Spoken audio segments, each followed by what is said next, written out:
Razor 94.7 104.7. It's really great to meet you. And I'm you guys were just here in town. We had on down in Oshkosh, one of the shows that Black Veil Brides couldn't be on.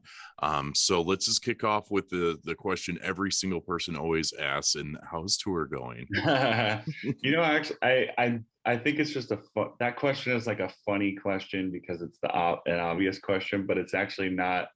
It's just the go-to, like, bands use that as the question to say that thing. I don't know what I'm trying to say. You made it sound like it's a bad thing. I'm just trying to say it's not a bad question. Sure. It's totally fine. Okay. Tour is going amazing. We have definitely had each band its share of hiccups along the run, whether it was, of course, the tragic BBB COVID stuff or bus issues and stuff, but it's really cool that everyone's been just like cranking away as hard as we can to make sure it's staying on the road, it's well oiled, and it's so worth whatever trouble that is because the fans are having such a great time. It's been the largest headliners that all three of us have ever played. It's the most merch numbers everybody's doing, the loudest sing-alongs. So like every one of the blank-est things that it could be, it is. Sure. Yeah. Okay. That's really cool. And speaking of the fans, I saw an interview that you said that Cyberhex was a love letter to fans. And I wanted to ask, what for sticking with you for the last couple of years, that's how it continues. How has the last couple of years been, and why did you think that Cyberhex was so important to give to the fans as a love letter? Sure. So yeah, dude, when the pandemic hit, we were scheduled to do a few tours throughout the spring and summer of 2020. We had this whole, just like everybody, and you have a whole plan laid out, and then it just gets swept out from under you, and you're kind of just like, okay, well, what do we do now? When is music going to come back? If this stuff is as bad as it's saying it is, what do we do? What's going to happen? Is live music going to be on hold for years? Is our lively, it sent everybody into just a frenzy of like, what's happening? And I'm not just talking about us and the band, of course, everyone around the world. And that collective like chaos and just fear, I think, infected me mentally to the point where throughout the summer of 2020, I was in a really, really bad place. And I noticed that our fans who were able to tell that, or people that I reached out to, were so supportive and so there to be like, hey, like, we back you, we're here with you, reach out. There are people that I hadn't talked to in years, or people that I saw at shows that I've never spoken to that were like, here's my number, call me at any time you need it. I just thought that was so amazing and so cool that I couldn't imagine coming back from all that time and putting out a record and not having the first song be like here's the new song from all that time off, and here it's a song about something random, it had to be a song that was addressed to what we have all gone through, what we've all experienced, and a thank you from me to the people that got me through all that time off. How would you brought up your mental health, and I think a lot of us really got our eyes opened during the pandemic of, you could always distract yourself in the before time, if you would. And I felt that I found out that I cannot do that. Like, I need to face a lot of things that are going on. How did you attack, maybe attack's the wrong word, but like, how did you go about your mental health? How did you pull yourself out of it? I love that you reference it as the before time. It's so different. Like, nothing is the same. It's so weird. The pre-apocalyptic time. Right. For me, it was a lot of like, it was a big cycle of you know, pretending like, no, I'm fine, this is great, I'm free, I can do whatever I want, I'm free, like, you know, the tour's not here, but now I have all this time, to quickly to like, oh my god, what's happening, where are we, what are we doing, how do we do, oh my god, you know, it's full-blown panic meltdown. And then I think like most scenarios where people experience that, you kind of hit what feels like the bottom, and then there's really, for as cliche as it sounds, there's nowhere to go but up. Hmm. So you kind of like, you just get sick of feeling hopeless, you get sick of feeling like there's nowhere to go next, but all while knowing you could start working towards getting out of it. And some people find that motivation and others don't, and my heart goes out to the people that are, you know, stuck there on a daily basis. But I feel like I've done a good job at conquering most things I've wanted to in my life, and I didn't want me to be the only thing I couldn't get past, you know. Sure. And that was a journey that is still ongoing. It was ongoing before the pandemic, it's ongoing now in post-pandemic-ish times. But I really, really used it as fuel to be like, well, I have all this time, what am I waiting for, why would I not put effort into me? And I started doing all kinds of stuff like working out and going to therapy and trying some medications that I felt like I was against before, and just trying things to keep an open mind that may help me, because what I'm doing isn't working. And you know, I didn't want to fall into those bad habits. So it was really just a drive to not let the only thing that's going to defeat me be me. That's really epic. I love that. And I did that as well. I found a deep pit, and then I found that the stupidest thing of just drinking gallons of water every day and then working out is like Amazing. yeah, it's great. So it's good to see that it helps for other people too. I'm really happy that you found yourself, dude. It's amazing how crazy small of a change it could be that helps. Like you Hmm. mentioned, just drinking a lot of water. Who would think that that would be a solution? Right. But it could just be some small thing, and that's, I feel like I wish people realize you don't have to go through this insane revolutionizing change within yourself. It's building on small improvements. And I feel like that might take away the, what seems like a very daunting task for people to want to take something like that on. So very happy for Well, thank you.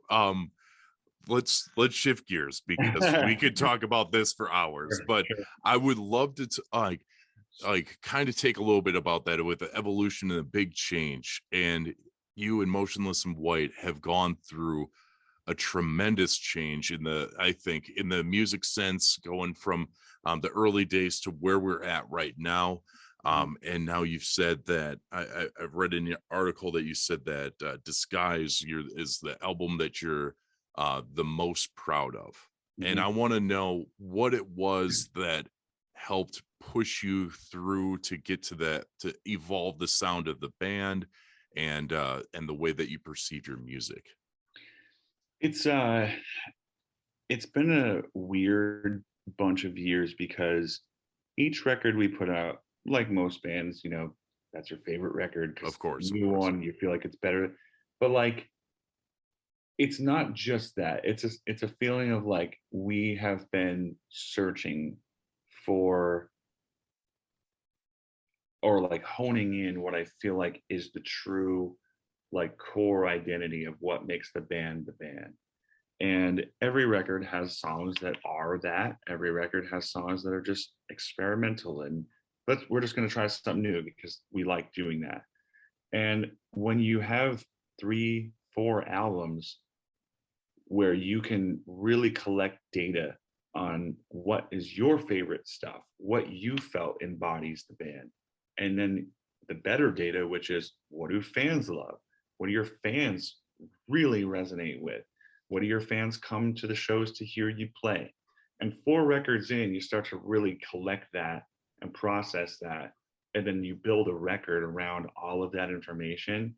And it's so powerful to feel like you made a record that is totally like synchronicity vibes with yourself, your fans, live performance, what sounds good on record. And like you just kind of hold it and you're like, wow, this is truly it, you know? And I think Disguise was our most open-minded record to what do the fans really love and really want.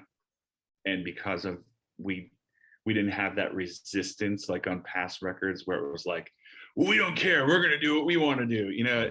We took into account more what fans loved about us more than ever before, and that actually really helped us because then we made a record that felt like it was everybody's favorite stuff together. Sure. And yeah.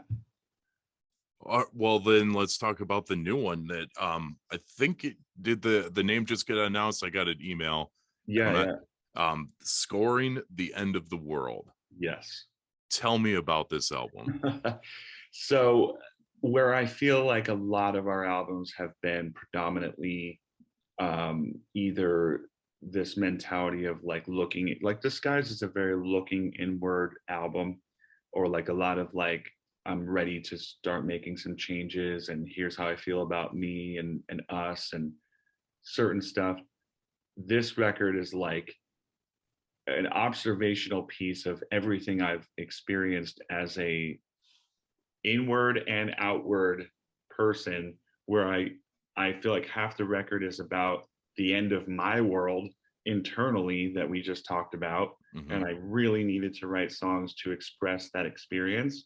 But at the same time, dude, look out your window. The end of the world is basically happening and still going on right now. The pandemic, all the presidential drama, it's just one after another after another after another.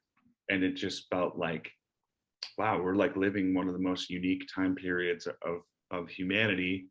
I'm certainly a lot more organized than it would be in us, you know, like per say the medieval times, but sure. you know, its own version of that. And we're having that happen in our lifetime. And I felt like that had to be written about. That had to be acknowledged, because I didn't want to just make the record about here's me and my experiences. It was more like, here's me, here's my experiences, and here's how I view what's going on in the world, and here's how we feel about it. And I thought that was an important time frame to do that.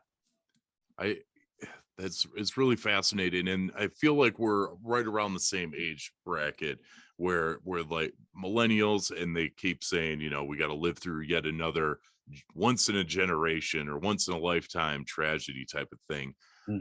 Do you feel like going through the self-actualization that you did and now like finding like peace within yourself, do you think that, I don't know what I'm trying to say, are we ever gonna stop having these once in a lifetime like things happen to us? Well, in our particular millennial lifetime, perhaps not. You know, Good. it's, you know, unfortunately, I hate to be the pessimist, and I hate to be the person with the outlook that like things are never going to change. But you know, you look at where things have been headed, and there's not been enough of an effort to change that or bypass that or steer away from it.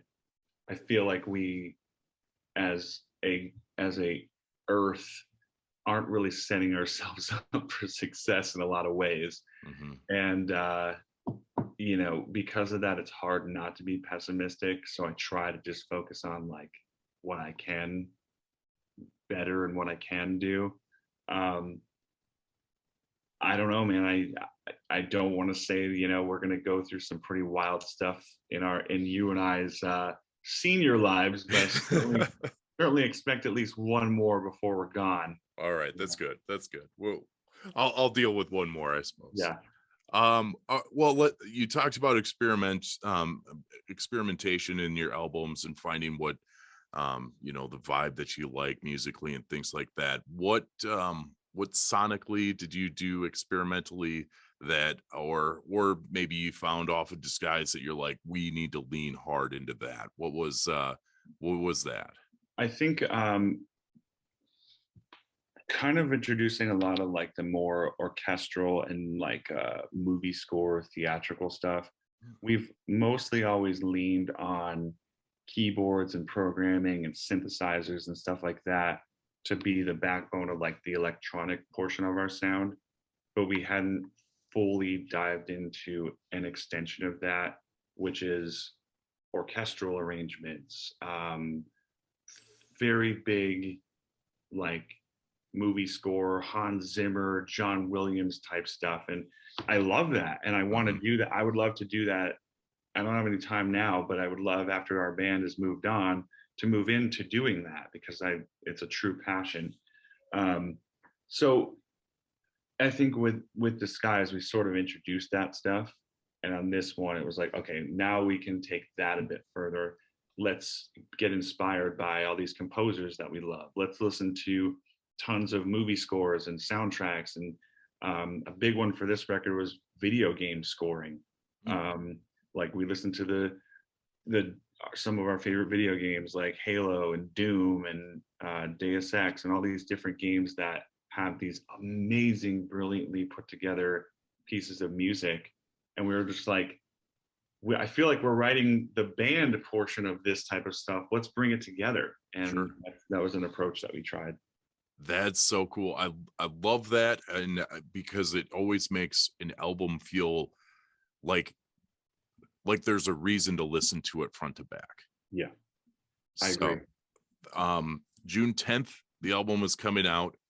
I'm super stoked for it, man. And I can't thank you enough for your time today to talk about some everything from mental health to video games. I was gonna say, it feels like we should just keep the mic going and just do a podcast version of this conversation, because feels like we could both talk to each other for a bit. For sure, man. For sure. We will. I'll set that up. We do have some things in the work that I want to talk to you about. So Okay. I'll let you go for now, but thanks for your time, and have a great day. Awesome, man. Thanks for the great conversation. No problem. See ya. See ya.